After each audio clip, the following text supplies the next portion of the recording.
அது அப்பா இல்லைன்னா அப்பத்தா. ஏன்னா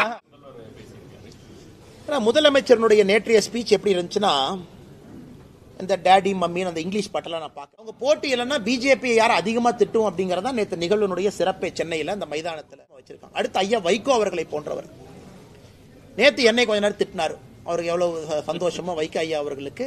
என்னை கொஞ்ச நேரம் ஒருத்த செங்கல் எடுத்துருவான்னு வர்றான், அவனை விட மாட்டேன், நான் இருக்கிற வரைக்கும் எப்படி செய்து விட்டேன். அவர்களுக்கு அவர்கள் பாஷையில பேசினா தான் புரியுதுங்கண்ணா, இல்லாட்டி புரியறது இல்லை.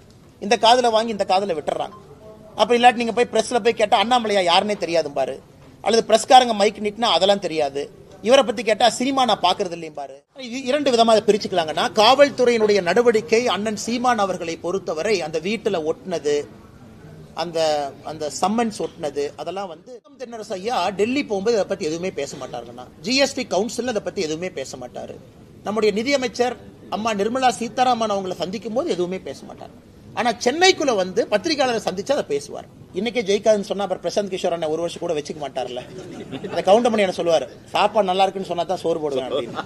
அதனால இன்னைக்கு வந்து நீங்க விஜய் அண்ணனோட இருக்கும்போது முதல்ல இரண்டு விஷயத்தை உங்கள்கிட்ட சொல்லிடுறோம்.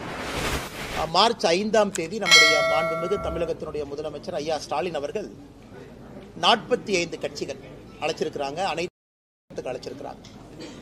அதிலே பாரதிய ஜனதா கட்சி நாங்கள் எல்லா ஆலோசனை செய்த பிறகு அந்த கூட்டத்திலே பங்கேற்பதில்லை என்று முடிவு செய்திருக்கின்றோம். அதற்கான காரணத்தை முதலமைச்சர் அவர்களுக்கு கடிதம் மூலமாக என்று தெரிவித்திருக்கின்றோம். முதலமைச்சருடைய கடிதத்திற்கு பதில் கடிதத்தை சற்று நேரத்திற்கு முன்பு, சில நிமிடங்களுக்கு முன்பு அனுப்பியிருக்கிறோம். அதில் விலாவாரியாக முதலமைச்சருக்கு பதில் சொல்லியிருக்கோம். அவருடைய கடிதத்தில் 3 பக்க கடிதத்தில் முதலமைச்சர் அவர்கள் நிறைய கேள்வி எழுப்பியிருந்தாங்க.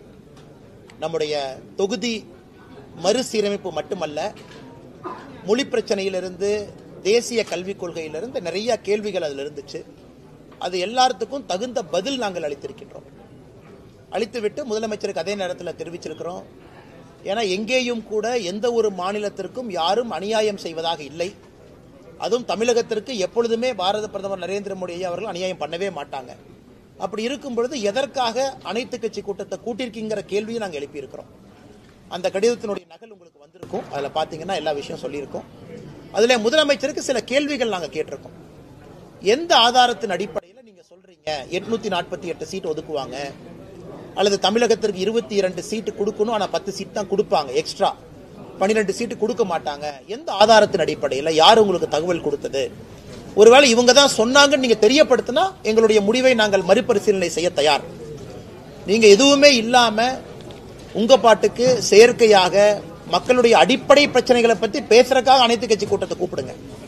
பெண்களுக்கு எதிராக நடக்கக்கூடிய பாலியல் வன்கொடுமைகள், மாணவ செல்வங்களுக்கு எதிராக பள்ளிக்கூடத்தில் நடக்கக்கூடிய பாலியல் வன்கொடுமைகள், இதற்கு எதிராக அனைத்து கட்சி கூட்டத்தை நீங்க வைங்கன்னு நாங்க டிமாண்ட் பண்றோம். இல்லாத ஒரு விஷயத்திற்காக எதற்கு அனைத்து கட்சி கூட்டத்தை வைக்கிறீங்க, அதெல்லாம் நாங்க சொல்லியிருக்கோம். இது முதல் விஷயம் உங்களுக்கு. இரண்டாவது, பாரதிய ஜனதா கட்சி வருகின்ற 5ஆம் தேதி, மார்ச் 5ஆம் தேதி தமிழகம் முழுவதுமே 3வது மொழி நம்முடைய மாணவ செல்வங்கள் படிக்க வேண்டும் என்பதை வலியுறுத்தி ஒரு கையெழுத்து இயக்கத்தை ஆரம்பிக்க இருக்கின்றோம். சென்னையில் நிகழ்வில் நான் பங்கேற்கின்றேன். தமிழகம் முழுவதும் நம்முடைய டிஸ்ட்ரிக்ட் ஹெட் குவார்ட்டர்ஸ்ல பாரதிய ஜனதா கட்சியினுடைய மூத்த தலைவர்கள் பங்கேற்பார்கள்.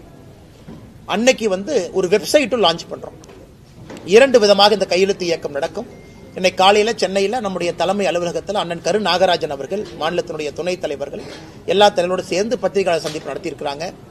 எலக்ட்ரானிக் சிக்னேச்சர் வெப்சைட் மூலமா நம்முடைய அன்பு சொந்தங்கள் ஆதரவு கொடுக்கறவங்க போடலாம். அதே போல ஃபீல்டில் ஃபார்ம்லையும் கையெழுத்து போட்டு கொடுக்கலாம். இது மார்ச் 5ஆம் தேதி ஆரம்பிக்கப்படக்கூடிய இயக்கம் மார்ச், ஏப்ரல், மே கடைசி வரை முழுமையாக இந்த இயக்கம் நடக்கும். எங்களுடைய இலக்கு 1 கோடி கையெழுத்து. 1 கோடி கையெழுத்தை தமிழகத்தில் வாங்கணும். அதை மாண்புமிகு ஜனாதிபதி அவங்க கிட்ட கொடுக்கணும் என்பது எங்களுடைய விருப்பம். அதனால அந்த 2 விஷயத்தை பத்திரிகை நண்பர்கள்ட்ட ஃபர்ஸ்ட் சொல்லிடுறோங்கன்னா, அதன் பிறகு உங்களுக்கு இருக்கக்கூடிய கேள்விகளுக்கு பதில் சொல்லுங்க. தொகுதி சீரமைப்பு பற்றி 6 ஆசா கேட்டிருக்காங்க. தொகுதி மக்கள் தொகை அடிப்படையிலையா இந்த விகிதாசார அடிப்படையில் இந்த குழப்பமான விஷயத்தை அண்ணாமலை ஒரு நிமிஷம், இந்த பிரச்சனை கிளப்புனது யாருங்கன்னா? தொகுதி மறுசீரமைப்பு அப்படின்னு ஃபர்ஸ்ட் இந்த பொருளையை கிளப்புனது யாரு? மாண்புமிகு முதலமைச்சர் ஐயா ஸ்டாலின் அவர்கள் கடிதம் போடுறாரு. எனக்கு டெல்லியிலிருந்து சொன்னாங்க, எனக்கு தகவல் வந்துச்சு, எனக்கு ஒரு இன்ஃபர்மேஷன் இருக்கு, 848 சொன்னாங்கன்னு பிரச்சனை ஆரம்பிச்சது அவர். அந்த பிரச்சனைக்கு முற்றுப்புள்ளி நாங்க வச்சிருக்கோம். என்ன வச்சிருக்கோங்கன்னா, அதாவது ப்ரோரேட்டா விகிதாச்சார அடிப்படை அப்படின்னு நம்ம சொல்லியிருக்கோம். அப்படின்னா என்ன அர்த்தம்? இன்னைக்கு இந்தியாவில் 543 மக்களவை தொகுதிகள் இருக்கு, 543 பாராளுமன்ற உறுப்பினர்கள் இருக்கிறாங்க. தமிழகம் 39 பேர் நாம் இருக்கோம். அப்படின்னா 543 நம்ம எவ்வளவு ஒரு ரேஷியோ போட்டுக்கிட்டீங்களா? 7.1516% இருக்கும். 7.2% குறைவு. நாளைக்கு அது 600 சீட்டோ 700 சீட்டோ 800 சீட்டோ 900 சீட்டோ அது வரும்பொழுது விகிதாச்சாரம்னா என்ன? இன்னைக்கு இருக்கக்கூடிய மொத்த சீட்டுல தமிழகத்திற்கு எவ்வளவு பங்கீடு இருக்கோ நாளைக்கு வரக்கூடிய சீட்டுலையும் தமிழகத்திற்கு அதே பங்கீடு இருக்கும் அப்படிங்கிறது விகிதாச்சாரம். நாளைக்கு அது 1000 சீட்டு போனாலும் அதே 7.2% தானே.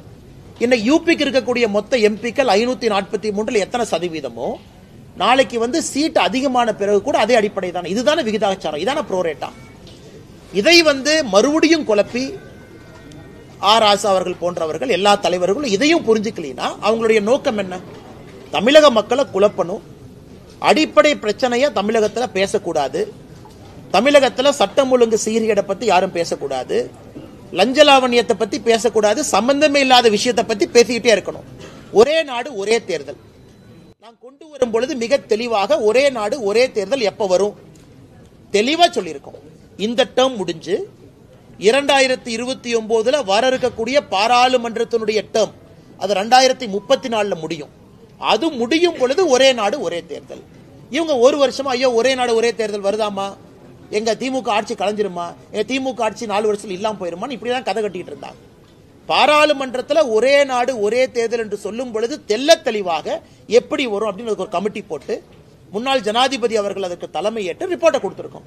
அதே மாதிரி நாம தொகுதி மறுசீரமைப்பு என்று சொல்லும் பொழுது சென்சஸ் எப்ப வரும், டேட்டா எப்ப வரும், ஏன்னா ப்ரொபோஷனல் ரெப்ரசன்டேஷன் எப்படி வரும், ஏன்னா உங்களுக்கு சென்சஸ் டேட்டா கூட தேவை இருக்காது. ப்ரொபோஷனல் ரெப்ரசன்டேஷன் அப்படின்னா தான் உங்களுக்கு சென்சஸ் டேட்டா வேணும், மக்கள் தொகை வேணும். இன்னைக்கு நம்ம ப்ரோரேட்டான்னு சொல்றோம்.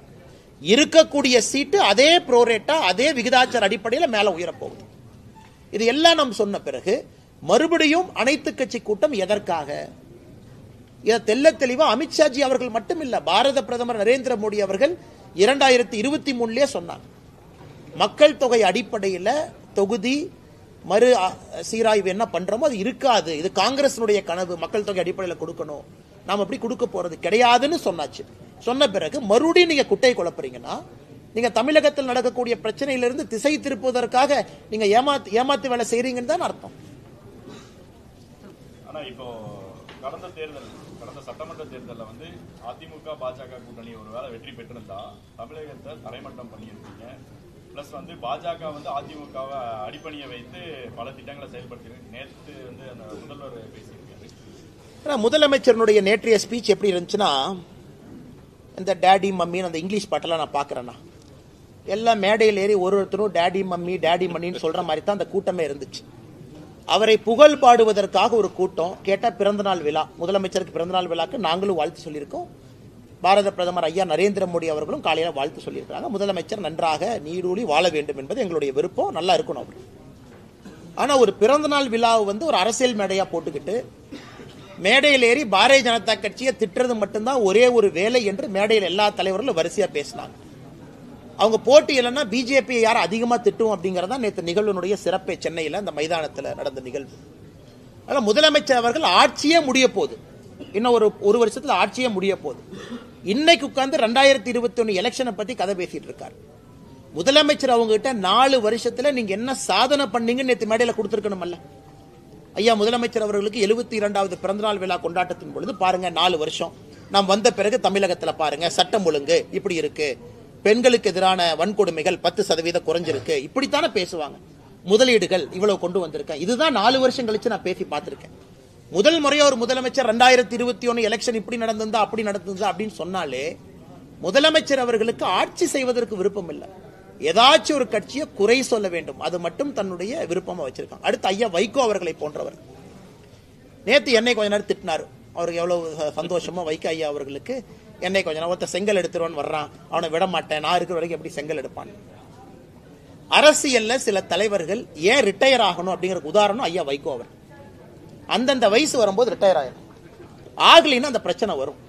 மேடைக்கு போய் என்னை மாதிரி சின்ன பையனை எல்லாம் பிடிச்சி திட்டுறது, முதலமைச்சர் அவர்களுக்கு புகழ் பாடுவதற்காக அந்த மேடையை பயன்படுத்துறது, இது மட்டும்தான் இருந்ததோ தவிர ஆக்கப்பூர்வமாக இந்த பிறந்தநாள் விழால ஒரு தலைவர் ஒரு கருத்து சொன்னாங்க அப்படின்னு நான் பார்க்கலீங்கண்ணா. அப்படித்தான் அண்ணனுடைய கேள்விக்கான பதில் அதானுங்கண்ணா. அதாவது ஆக்கப்பூர்வமா இல்லாம இன்னும் 2021 எலெக்ஷனை பத்தியே நோன்றாருன்னா அவர் 4 ஆண்டு காலமாக எந்த வேலையும் செய்யலின்னு தான் அர்த்தம். அமைச்சர் கீதா ஜீவன் வந்து தூத்துக்குடியில ஒரு நிகழ்ச்சியில வந்து துணை முதல்வரை தொடர்ந்து அண்ணாமலை அநாகரிகமாக பேசுறாங்க, உரிமையில பேசுறாங்க.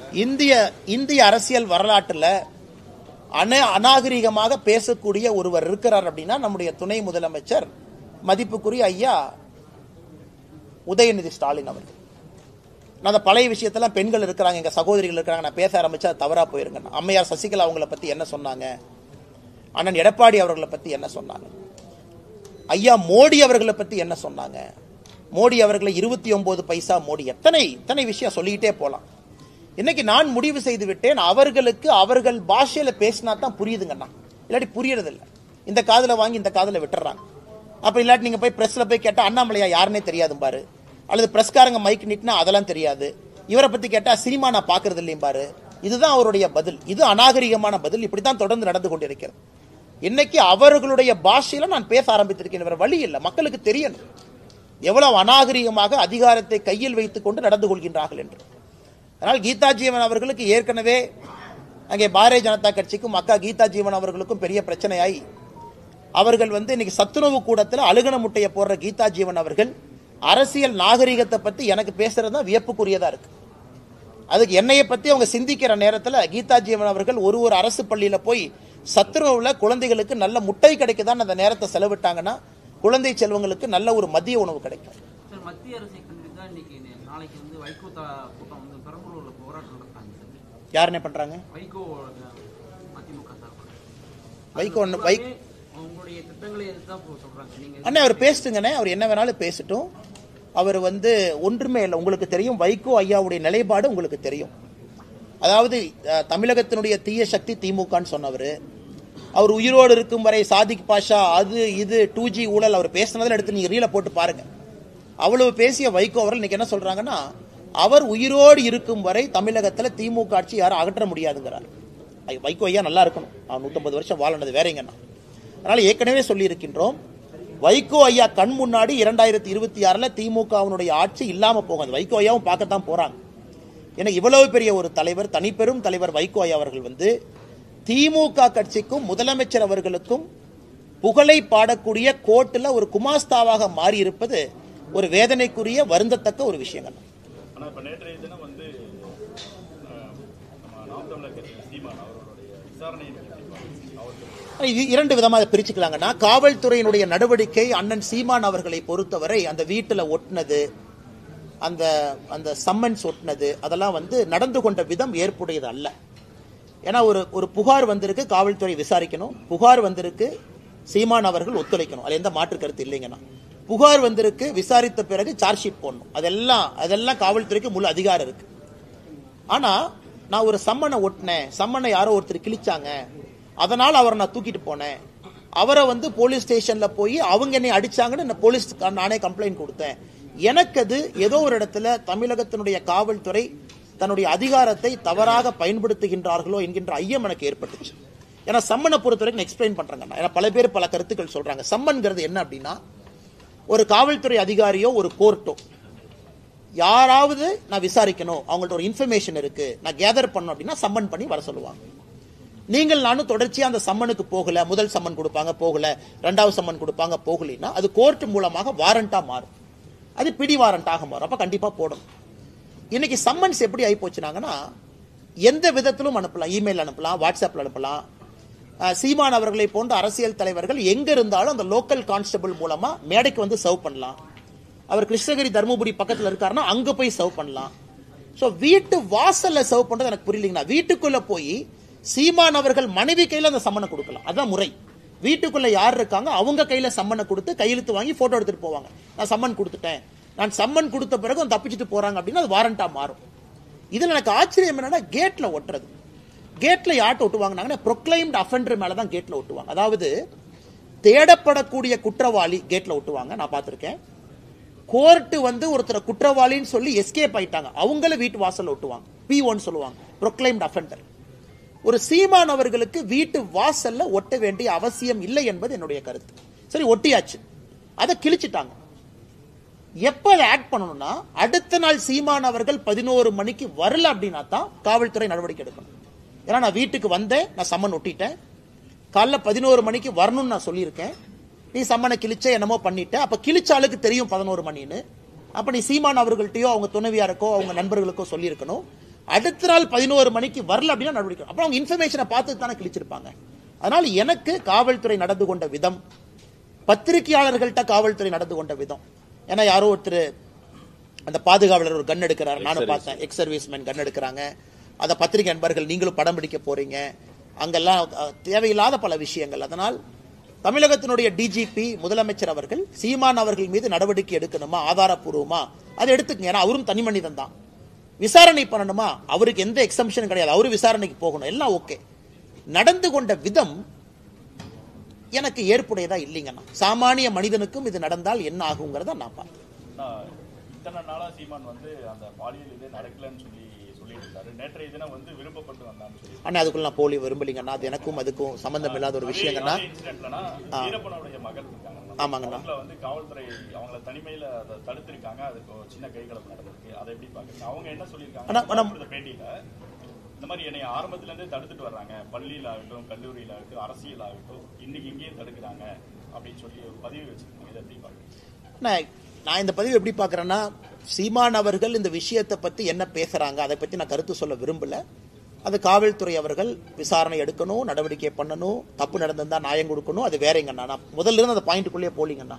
நான் காவல்துறை இந்த சம்மன் விஷயத்துல நடந்து கொண்ட விதத்தை மட்டும்தான் நான் பேசுறேன். இரண்டாவது, ஒரு காவல்துறையை பொறுத்தவரை என்னை தடுக்கிறாங்க வர்றாங்க, நாம புரிஞ்சுக்கணும்னா, ஒரு போலீஸ் ஸ்டேஷன் வந்து ஒரு 500, 1000, 2000 கணக்கான தொண்டர்கள் வர்றாங்கன்னா அவங்களையெல்லாம் வச்சு ஒரு போலீஸ் ஸ்டேஷன்ல வேலை பார்க்க முடியாதுங்கண்ணா.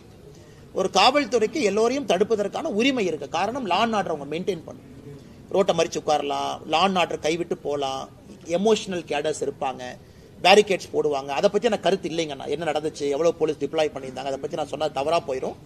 அதே மாதிரி போலீஸ் ஸ்டேஷனுக்குள்ள ஒரு என்கொயரி பண்ணும்போது ஒரு என்கொயரி பிளேஸ், அது கூட லாயர்ஸ் இருக்கலாம், சம்பந்தப்பட்ட நபர்கள் இருக்கலாம், கேஸுக்கு சம்பந்தப்பட்டவங்க இருக்கலாம்.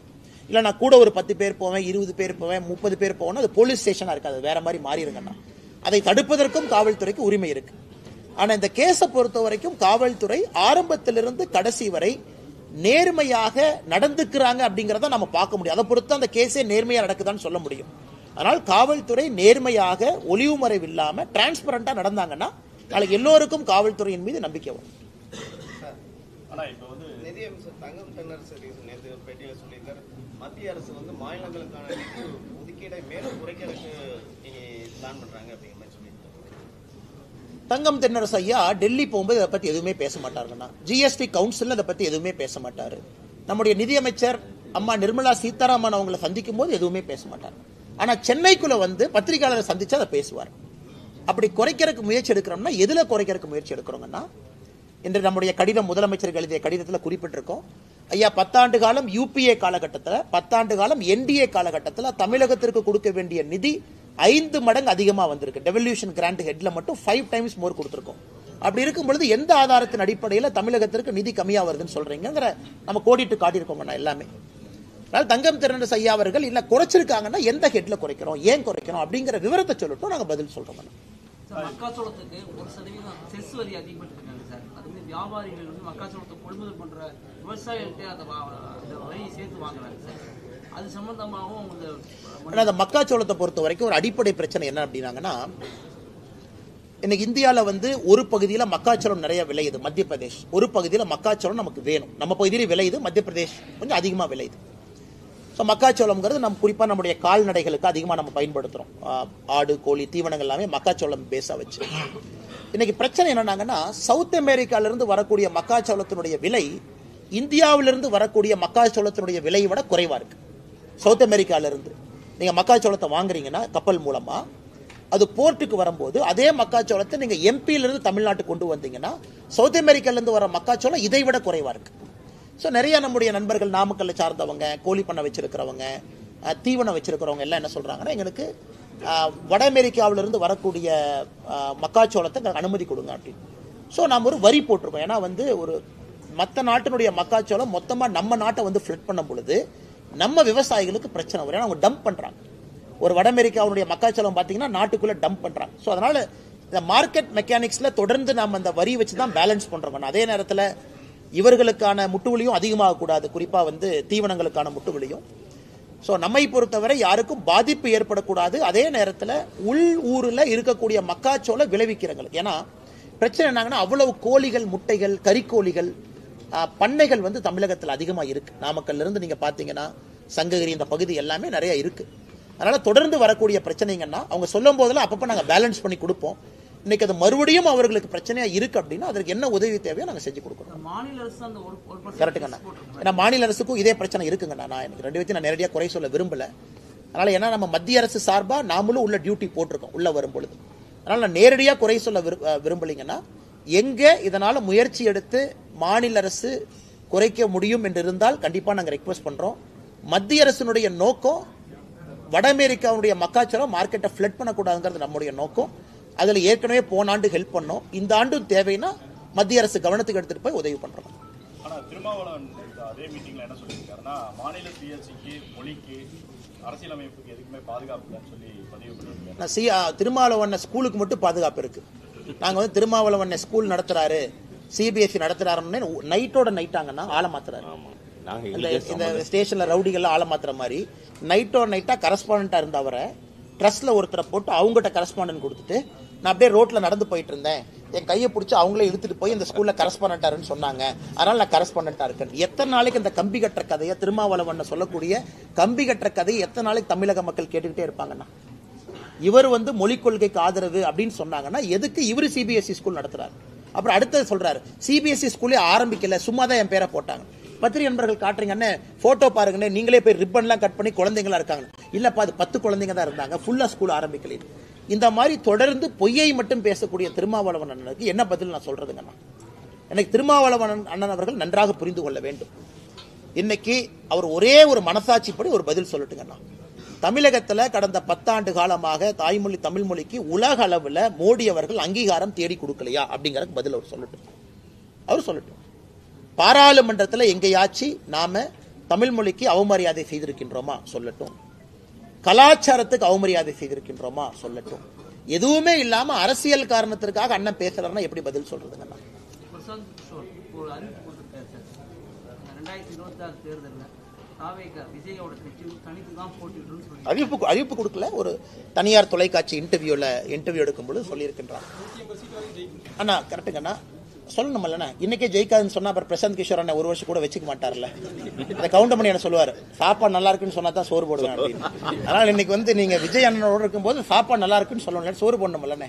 அதனால பிரசாந்த் கிஷோர் அவர்களை பத்தி நான் தவறா சொல்லிங்கண்ணே. அவர் ஒரு கட்சியோடு சார்ந்து இருக்கின்றார், சொல்வதற்கு எல்லா உரிமை இருக்கு. ஏன்னா இதையே பிரசாந்த் கிஷோர் அவர்கள் பல இடத்துல சொல்லியிருக்கிறாங்க. அவருடைய சொந்த கட்சிக்கும் பீகார்ல சொல்லியிருக்கிறாங்க, ஜனஸ்வராஜ் பீகார்ல ஜெயிக்கும்னு சொன்னாங்க. ஆனா நடந்து முடிந்த தேர்தலில் பாத்தீங்கன்னா 3வது 4வது இடத்துல தான் வந்தாங்க பை எலெக்ஷன்ல. அதனால அவர் சொல்றவங்க சொல்லட்டும், மக்கள் கடைசியா முடிவு செய்ய போறாங்க. நான் மக்களுடைய கையில் அது இருக்கு. என்னை பொறுத்தவரை அதை சாத்தியக்கூறாக நான் பார்க்கவில்லை. ரொம்ப அது கண்டிக்கத்தக்க ஒரு விஷயம்.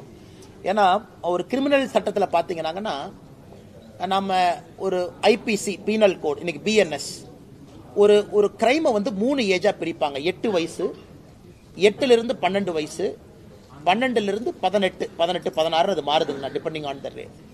8 வயசுக்கு கீழே இருக்கக்கூடிய ஒரு குழந்தை எந்த தவறு செய்தாலும் அது தவறு கிடையாதுங்கிற அர்த்தம். ஏன்னா மென்ஸ்ரியா, லாட்டின்ல மென்ஸ்ரியான்னு ஒரு வார்த்தையை பயன்படுத்துறாங்க. அப்பனா அந்த குழந்தைக்கு மனசளவுல சைக்காலஜிக்கல் அளவுல தப்பு செய்யணும் அப்படிங்கிற எண்ணம் அந்த குழந்தைக்கு உருவாகிறத 8 வயசை தாண்டி. 8 வயசு கீழே அவங்க குழந்தை. அதனாலதான் நம்முடைய பீனல் கோட்ல கிரிமினல் சட்டத்துல பாத்தீங்கன்னா பிலோ 8 இயர்ஸ் நோ அஃபென்ஸ். அந்த குழந்தை கத்தி எடுத்து ஒருத்தரை குத்தி கொன்னா கூட அது அஃபென்ஸ் இல்லை, ஏன்னா தெரியாம குத்திட்டாங்க, ஏன்னா மென்ஸ்ரியா டெவலப் ஆகல. இது வந்து ஒரு பேசிக் காமன் சென்ஸ்.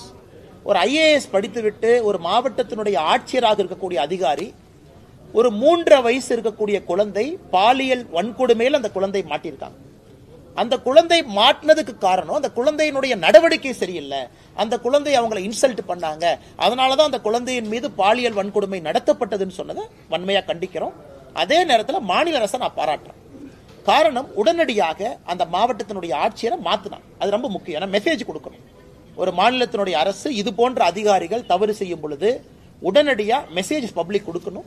நேத்து மாநில அரசு உடனடியா அந்த ஆட்சியரை மாத்தி இன்னொரு ஆட்சியரை போட்டிருக்காங்க. அது வரவேற்கப்பட வேண்டிய ஒரு விஷயம். நான் நேற்று முதல்வர் வந்து அதே மேடையிலனா எங்கள் கூட்டணியில விரிசல் இல்ல, விரிசல் விழுன்னு நினைக்கிறவங்க தலையில மண் விழுன்னு சொல்லியிருக்கேன். பார்த்தேன் அண்ணே, விரிசல் விழுந்தா தானே மண் விழுவும். இப்ப ஒரு வீட்டுல வந்து விரிசல் வந்தா தானே தலைமையில மண் விழுகும். அதனால முதலமைச்சர் அவர்கள் விரிசல் இல்லாம மண் எப்படி விழுகும்? நான் ஒரு வீட்டுக்குள்ள இருந்து அது விரிசல் விழுமான்னு பார்த்துட்டே இருக்கிறேன். அது விரிசல் வந்தா தானே தலைமையில மண் விழுகும். அதனால முதலமைச்சர் அவர்கள் பாதி உண்மையை ஒத்துக்கிட்டாரு மண் உலகம்னு. மிச்ச பாதி உண்மையை இன்னும் 6 மாசத்துல ஒத்துக்குவாரு. இன்னும் 8 மாசத்துல கூட்டணி எதுவுமே இருக்காது, தனியா அவர் இருப்பார். இது நடக்கத்தான் போது. நீங்க டிசம்பர்ல பாருங்க. கண்டிப்பாண்ணே. விரிசல், அவர் விரிசல் தானே சொல்லியிருக்காரு. முதல்ல விரிசல் வந்து அப்புறம் உடையின. அதுக்கு 8 மாச காலமாகும். ஏன்னா இன்னைக்கு திருமாவளவன் அண்ணன் வந்து தோழமை சுடுதல் இருக்காரு.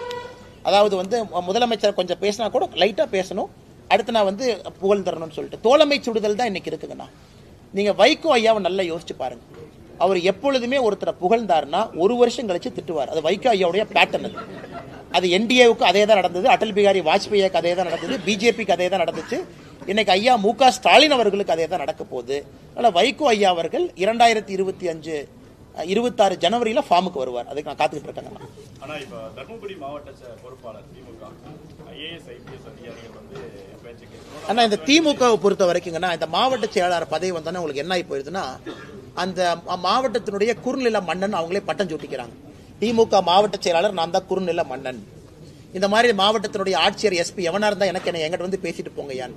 இதெல்லாம் ஆணவத்தினுடைய ஒரு அதிகாரத்தினுடைய ஒரு வெளிப்பாடுங்கண்ணா.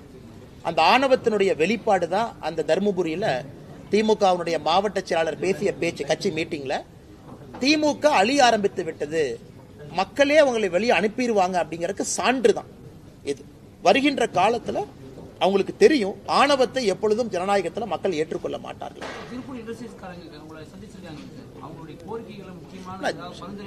ரெகுலர் மீட்டிங்ஸ்ங்கன்னா சால்வ் பண்ணி கொடுப்போம், அப்பப்ப ஃபீட்பேக் எடுப்போம்.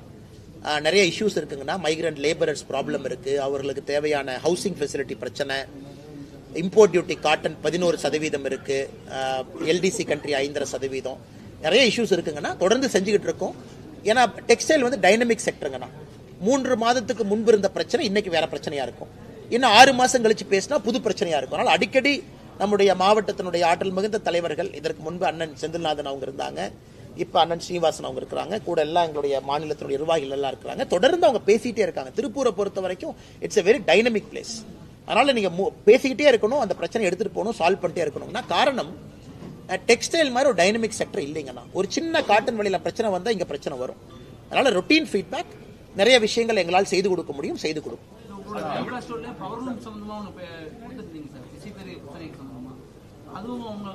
ஆமாங்க, நான் அதுவும் இன்னைக்கு பேசணும், என்னென்ன முயற்சி எடுத்திருக்கோம் நம்ம சொன்னோம்.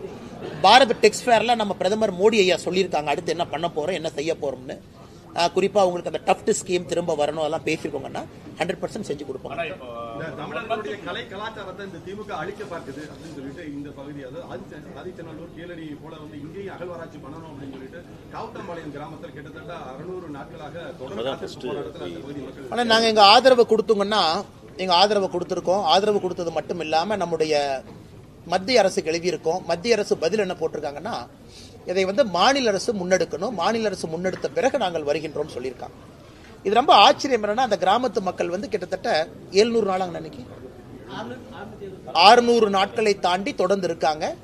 அண்ணன் ஏபி முருகானந்தம் அவங்க எல்லாம் போய் பார்த்துட்டு வந்தாங்க. நானும் அவர்களை சந்திச்சேங்கன்னா, நாங்கள் அவர்களோடு இருக்கின்றோம். குறிப்பா அந்த நடுக்கல், அந்த இருக்கக்கூடிய கல்லெல்லாம் பாத்தீங்கன்னா அவ்வளவு பழமையான ஒரு கற்கள், அதுல எந்த ஒரு இது இல்லை. அதனால தமிழகத்தினுடைய கலாச்சாரத்தை பாதுகாக்கிற அது இதுன்னு சொல்லக்கூடிய முதலமைச்சர் அவர்கள் ஏன் இதுவரைக்கும் இங்க கவனம் கொடுக்கல அப்படிங்கிற ஆச்சரியம் எனக்கு இருக்கு. அதனால நிச்சயமாக கவனம் கொடுக்கணும். ஒரு மக்களை 600 நாட்களுக்கு முன்பு ஒரு அரசு உதாசீனப்படுத்துறாங்கன்னா அந்த அரசுக்கு உண்மையாலும் மக்களின் மீது ஒரு மரியாதை இருக்கா அப்படிங்கிற கேள்விதான் நமக்கு எழுதுங்க. ஆனா நேற்றைய தினம் சீமானோடைய விசாரணை நேரம் காலதாமதத்துக்கு வந்து காவல்துறையினர் சீமான் சொல்லியிருக்காரு. குறிப்பா வந்து முதல்வர் பேசி முடிச்சதுக்கு அப்புறம் தான் வெளியில அந்த ஹோட்டல்ல இருந்தே கிளம்ப சூழ்நிலை இருந்துச்சு அப்படின்னு சொல்றாரு. இதை எப்படி பாக்குறீங்க? அண்ணே நான் தெரியலிங்கண்ணே, நான் நேற்று 10 மணிக்கு படுத்து தூங்கிட்டேங்கண்ணே. ஏன்னா காலையில் நேரமே நான் கோயம்புத்தூர் வரணும் நிகழ்ச்சிக்குன்னு சொல்லிட்டு எனக்கு இரவு என்ன நடந்தது, யார் எத்தனை மணிக்கு பேசினாங்கலாம் எனக்கு தெரியாதுங்கண்ணா. ஏன்னா லேட்டாக தான் நடந்திருக்கும், அதனால் எனக்கு சத்தியமாக தெரியலிங்கண்ணா. ஃபைனலாக திருப்பூர் மாநகராட்சி மேயர் அவர் உங்களை பற்றி ஒரு ஃபர்ஸ்ட் மீட்டில் பேசுகிறப்ப என்ன சொல்லிட்டாரு, இந்த மாதிரி கொங்கு மண்டலத்தை சேர்ந்தவர் அவர் வந்து இப்படி ஒரு அரைவேக்காடு அப்படின்ற ஒரு வார்த்தையை பயன்படுத்தி அது மாதிரி பேசுகிறாருன்னு சொல்லிக்கிறாங்க. அதை பற்றி வரத்தானே செய்யும். ஏன்னா அவங்களுடைய நெஞ்சில் சுமக்கிற தலைவரை பற்றி நம்ம தப்பாக பேசுகிறோம் அப்படிங்கிற கோவம் வரத்தாங்கன்னு செய்யும். அதான் இவங்களே என்னன்னாங்கண்ணே அடிமைகள்னா, அவங்கெல்லாம் அடிமைகள். இவங்கெல்லாம் எப்படிப்பட்ட அடிமைகள்னா, எந்த வித ஒரு தலைவனுக்கு ஒரு தகுதி இருக்கணுங்கண்ணா. There should be a basic character. மண்ணிலிருந்து வந்திருக்கணும், மண் சார்ந்து வந்திருக்கணும், மக்களுக்கு ஏதாச்சும் பண்ணியிருக்கணும். அவர்களை எல்லாம் தலைவர்களாக ஏற்றுக்கிட்டு சுற்றுற கட்சி இந்த திமுக. உதயநிதி ஸ்டாலின், இன்பநிதி அவர்கள். உங்கள் திருப்பூர் மேயர்லாம் போய் இன்பநிதி ஸ்டாலினுக்கு சேவை பண்ணுங்கன்னா போய் சேவை பண்ணுவார், அந்த மாதிரி ஆட்கள். அதனால் இவங்க சொல்கிற கருத்துக்கெல்லாம் பதில் சொல்லி என்னுடைய தரத்தை நான் தாழ்த்திக்க விரும்பலிங்கன்னா, நான் உதயநிதி ஸ்டாலின் அவர்கள் ஒரு தலைவராகவே மதிக்கல, ஆனஸ்டாக சொல்லணும்னா. அதை விட எத்தனையோ பஞ்சாயத்து தலைவர்களை நான் பெருசாக மதிக்கிறேன். ஏன்னா அவங்களாம் மண்ணிலிருந்து வேலை செஞ்சு வர்றாங்க. இவங்கெல்லாம் சும்மா ஸ்டாலின், கருணாநிதி அப்படிங்கிற ஒரு சர்நேமை வச்சுக்கிட்டு ஆட்சியில் சுற்றிக்கிட்டு இருக்கிறாங்க. அவர்களுக்கு இவர்கள் வரிந்து கட்டி கொண்டிருக்கின்றார்கள். அதனால் இந்த மேயர் சொல்றதுனால நாங்கள் என்ன தாழ்ந்து போயிடுவோமா? அதனால் திமுகவை பொறுத்தவரை எங்க தூத்துக்குடியில் யாரோ சொன்னாங்களாமா, அங்கிருந்து ஆள் விட்டு என்னை அடிப்பாராமா, அனுப்புன்னு. இதுதான் ஒரு வராஜக வன்முறை, ஒரு ரவுடி கட்சிக்கு திமுக உதாரணம்னா பேச்சுல செயல்ல தொடர்ந்து நடந்துகிட்டு இருக்கிறாங்க. நானும் பார்த்துக்கிட்டு தான் இருக்கிறேன். அது அப்பா இல்லைன்னா அப்பத்தான். ஏன்னா அது கரெக்டா பாருங்கன்னா அது அப்பான்னு வராது, நீங்க கரெக்டா அது போட்டீங்கன்னா அது அப்பத்தான் வரும். அப்பத்தானா என்னன்னு தமிழ்நாடு தெரியும். ஏன்னா நம்ம ஊர்ல தான் அப்பத்தாங்க. அந்த அது வரக்கூடாதுங்கிறதுக்காக பாதி தமிழ் பாதி ஆங்கிலத்துல போட்டு அது அப்பா ஆப்னு மாத்திருக்காங்க. அதுலயே எவ்வளவு பெரிய ஃப்ராடு பண்றாங்கன்னு பாருங்க. அது ஆக்சுவலா அது அப்பத்தான் ஆப். அதை வச்சு இவங்க பண்றதே வந்து பண வசூல். எனக்கு எல்லா இடத்துலயும் நம்முடைய ஸ்கூல் நடத்துறவங்க என்ன சொல்றாங்கன்னா, ஐயா அந்த வேட்டை பண வசூல் பண்றதுக்கு இந்த மாதிரி ஆரம்பிச்சிருக்கிறாங்க. முதல்ல வந்து 2021க்கு முன்பு சிபிஎஸ்இ பள்ளிகளுக்கு 3 ஆண்டுகளுக்கு ஒரு முறை தான் ரெனியூவல் இருந்துச்சு. இவங்க வந்த பிறகு வருஷத்துக்கு ஒருக்கா. அதனாலதான் மத்திய அரசு இன்னைக்கு பர்மிஷனே தூக்கிட்டோம். நாங்க ஏன் தூக்கணுங்கன்னா போன வாரம் பர்மிஷனே தூக்கியாச்சு. இனி மாநில அரசு சிபிஎஸ்சிக்கு நீ அங்கீகாரமே கொடுக்க வேண்டாம், நீ கொடுக்கறதுக்கான அறிவிப்பை தூக்கிய நீ 5 லட்சம் 10 லட்சம் 15 லட்சம் வசூல் பண்ற, எதுக்கு உனக்கு பணம் கொடுக்கணும்? அது ஒன்றுங்கண்ணா. இரண்டாவது, இன்னைக்கு அங்கீகாரத்தை தூக்குனதுக்கு அப்புறம் இந்த கூட்டத்தை போடுறாங்க. அப்பான்னு போட்டு ஸ்கூல்ல பேரண்ட் டீச்சர்லாம் கொண்டு வந்து அவங்கள வச்சு ஒரு பண வசூல் பண்றாங்க. இவங்க வேலையை வந்து ஏதாவது பண்ணி கல்லூரியில பள்ளிக்கூடத்துல பண வசூல் பண்ணலாங்கிறத அவங்க நோக்கம். நான் ஏற்கனவே சொல்லிக் கொண்டிருக்கின்றேன், இந்த மும்மொழி கொள்கையினுடைய பிரச்சனையே தனியார் பள்ளிகளுக்கு ஒரு நியாயம், அரசு பள்ளிகளுக்கு ஒரு நியாயம்ங்கிறனால தான் நாங்க போராடுறோம். அதுக்கு வந்து இந்த அப்பா இந்த அப்பத்தா இதெல்லாம் ஒரு காரணங்கண்ணா. அதுக்கு முடிச்சுக்கலாமாங்க. சுகாதாரத்துறை அமைச்சர் மா சுப்பிரமணியன் இன்னைக்கு கொடுத்த பேட்டியில் என்ன சொல்லியிருக்காருன்னா, பள்ளி கல்லூரிகள் முன்னாடி இருக்கக்கூடிய ஏராளமான கடைகளுக்கு நாங்கள் சீல் வச்சிருக்கோம். மா சுப்பிரமணியனுக்கு ஒரே கேள்வி, யார் அந்த சார் சீல் வச்சதுன்னு கேட்கிறேன். எல்லாம் நாடகங்கண்ணா. எங்கூட மாசு ஒன்ன வரட்டும், இங்க திருப்பூர்ல என் கூட வாங்கினா உங்களுக்கு தெரியும். நான் சும்மா உங்களுக்கு விரும்பல. எத்தனை பள்ளிக்கூடத்து பக்கத்துல எத்தனை குட்கா, எத்தனை சிந்தட்டிக் ட்ரக்கு, எத்தனை கஞ்சா, எத்தனை அபி நான் வாங்கி கொடுக்குறேன், கூட வர சொல்லுங்கண்ணா. அப்படி சீல் வச்சாருன்னா ஐயா சொல்லிட்டு யார் அந்த சார் சீல் வச்சது, எந்தெந்த பள்ளியில போய் அந்த சார் யாருன்னு சொல்லிட்டு. எங்கேயும் சீலெல்லாம் வைக்கலன்னா சும்மா கதை விட்டுட்டு இருக்காங்க. இவர்கள் வந்த பிறகு பள்ளிக்கூடம் எல்லாம் இன்னைக்கு கஞ்சா காடுகளாக மாற ஆரம்பிச்சிருக்கு. பிளே கிரவுண்ட்ல நான் பார்த்தேன், தனியார் பள்ளி ஒன்று மெசேஜ் போட்டிருக்காங்க கோயம்புத்தூர்ல, உங்களுக்கு பாத்தீங்களான்னு தெரியல. குழந்தைங்களுடைய பேக் எல்லாம் வீட்டுக்கு வந்தா செக் பண்ணுங்க, பள்ளிக்கூடத்தில் நாங்களும் உள்ள வரும்போது செக் பண்றோம்.